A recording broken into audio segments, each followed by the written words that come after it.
A senhora está deixando claro aí que tem buscado diálogo com o governo, tentando resolver essas questões, né? E dentro desses seus 20 anos de política, como a senhora falou no começo, boa parte dele foi dividido espaço com Raquel Lira enquanto deputada estadual, né? A Raquel Lira também foi deputada, a senhora também. E agora, como é que vai ser essa relação com ela? A senhora agora, enquanto senadora, e ela governadora do estado. Olha, eu fui deputada com Raquel 1 mandato e meio, porque no outro mandato ela já se elegeu prefeita, e fui deputada com a vice-governadora Priscila Krause 3 mandatos. E interessante é que em um mandato de Raquel eu era do mesmo campo dela, que Raquel era do PSB, em outro mandato dela eu fui oposição ao PSB. A mesma coisa em relação a Priscila. Apesar de Priscila ter sido eleita várias vezes pelo DEM, teve um momento que eu fui oposição, sendo do PT, e ela também era oposição. E em outros momentos, aliás, fomos sempre oposição, mas em um determinado momento, quando a gente apoiou Armando, nós fomos oposição ao governo. Então, eu não tenho nenhum problema desse tipo de relacionamento político, a não ser que sejam com o fascismo. Aí, com o fascismo, realmente, a gente não é adversário, a gente é antagônico.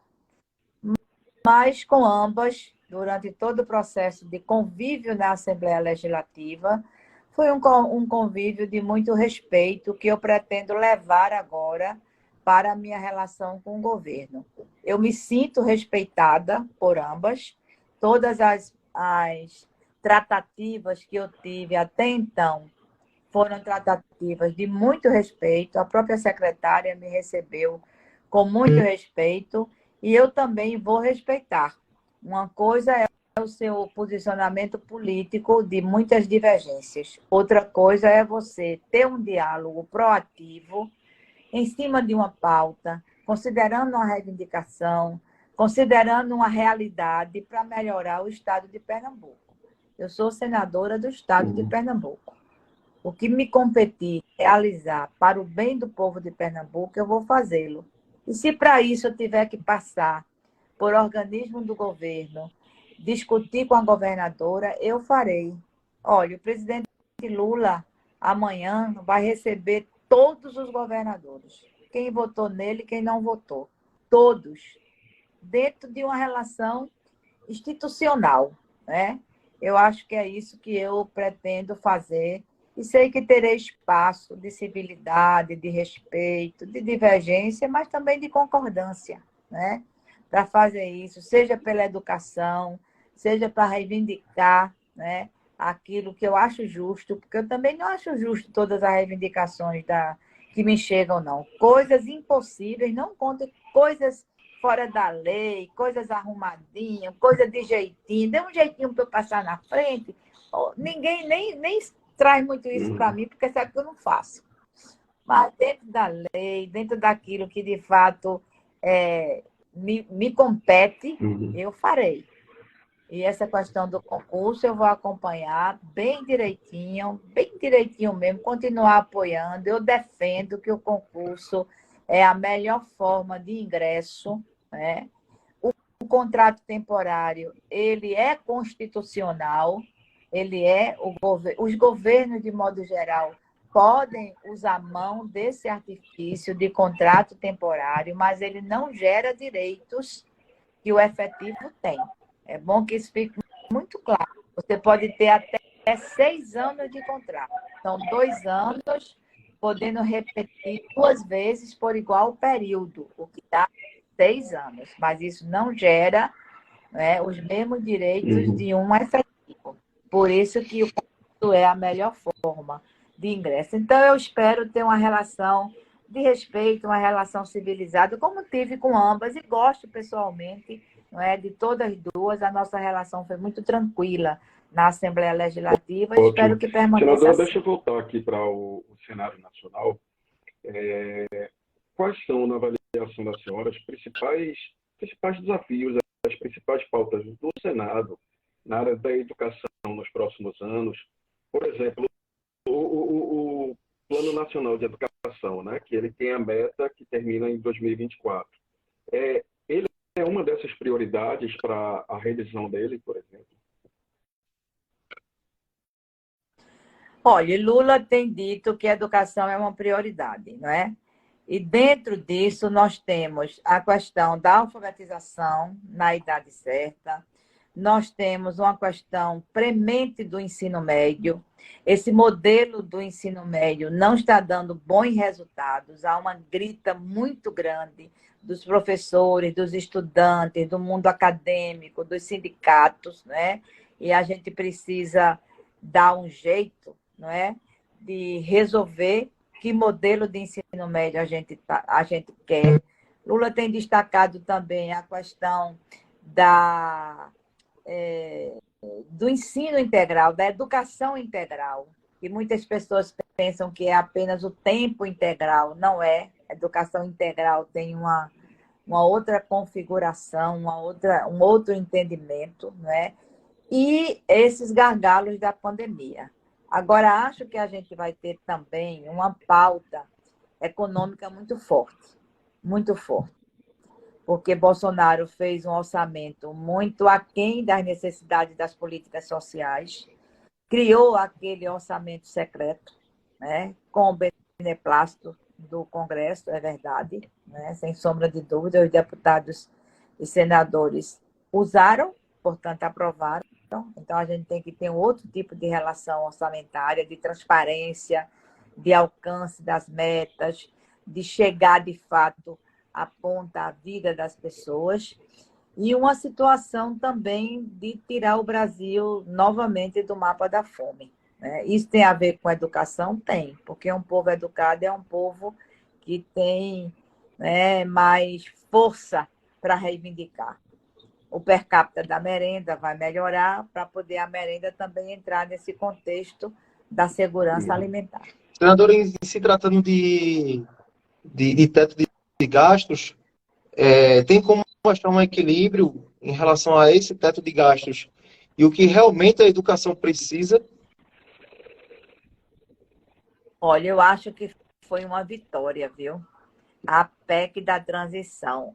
Eu nunca tinha visto isso na história política do Brasil. Um presidente, antes de ser empossado, conseguir aprovar uma medida que tem a ver com seu governo e é contra o governo que está saindo. E, além de estar saindo, era um governo de oposição a ele, né? Nós fomos oposição a Bolsonaro. Foi, de fato, um trabalho muito bem feito de articulação política, foi um crédito de confiança que a sociedade, que o Congresso deram a Lula para que se resolvesse essa emergência, a emergência do Bolsa Família, incluído aí a emergência de retomar um patamar de qualidade da merenda escolar, que é a refeição mais importante para muitas crianças, mais importante do valor nutricional. Então, a PEC do teto em si, ela já está totalmente desrespeitada. Bolsonaro furou o teto várias vezes. Não foi uma nem duas, não, várias vezes.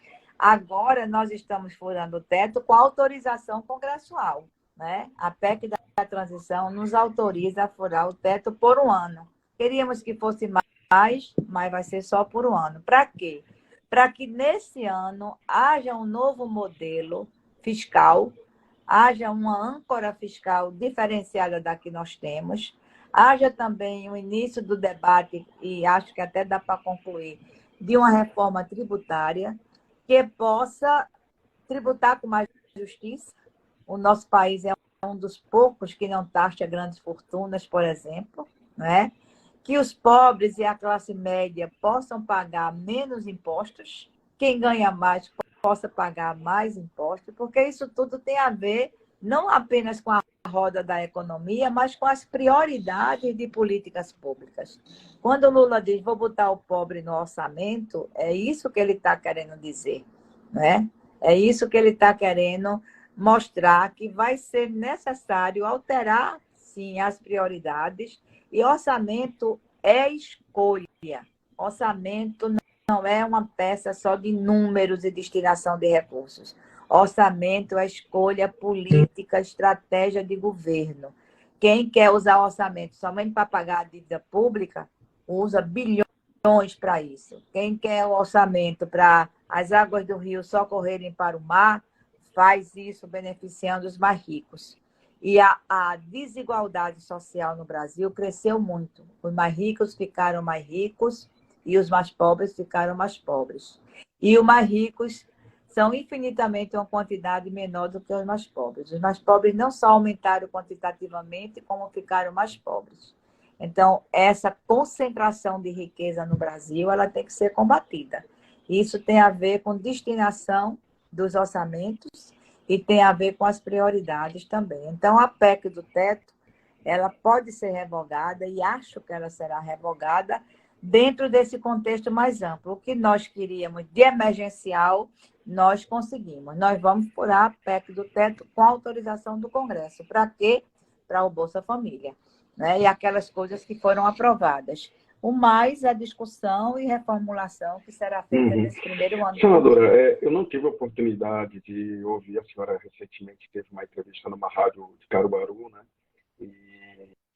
Mas, assim, eu vi que a senhora tinha comentado que Lula tinha delegado para a senhora uma tarefa no Senado. Eu queria saber se a senhora pode contar para a gente que tarefa é essa que Lula passou para a senhora no Senado.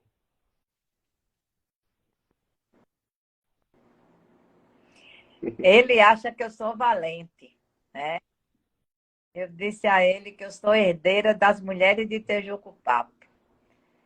Aí ele disse, então você enfrente lá aqueles cabas lá, pegue Moro e dê uma triturada nele. Tudo bem, presidente, estou à sua disposição, né? Eu acho que a bancada do PT, hoje nós tivemos uma reunião da bancada do PT.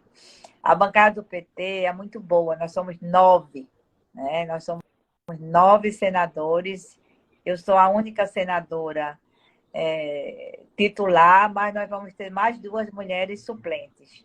Elas vão assumir o lugar de Camilo Santana, é uma mulher, e o lugar de Wellington Dias, que também é uma mulher, a primeira suplente de cada um deles. E nós discutimos hoje muito uma ação articulada, né? Uma ação articulada, primeiro para defender o nosso governo, para que o nosso projeto aprovado nas urnas, o que competir, repercutir no Senado em termos de propostas de projeto de lei seja aprovado, mas também nós não vamos alisar no debate político, não. Porque, minha gente, depois do dia 8 de janeiro, esse pessoal perdeu totalmente a compostura e perdeu o direito, eu acho, de dizer que é bom. Porque nós sabemos e vimos deputados e deputadas, senadores e senadoras envolvidos direta e indiretamente naquelas ações terroristas de invasão do Congresso, de invasão do Planalto, de invasão da Suprema Corte. Com que moral o povo vai chegar no plenário para questionar a democracia? Ô, senadora, aproveitando que a senhora está falando... carimbadas que vierem falar determinadas coisas do nosso governo. Falhas, críticas. É claro que a gente aceita, não tem governo perfeito, né? Claro que a gente sabe que muita coisa tem emendas, que a gente não pode ter uma predisposição de não aceitar dialogar com a oposição. Não, nada disso. A gente deve dialogar com a oposição. Agora, determinadas figurinhas que defenderam o uso de arma, que defenderam incendiar o Congresso, que defenderam queimar o Supremo, que defenderam matar o presidente. Não, essas figurinhas não eram nem para ter sido eleita.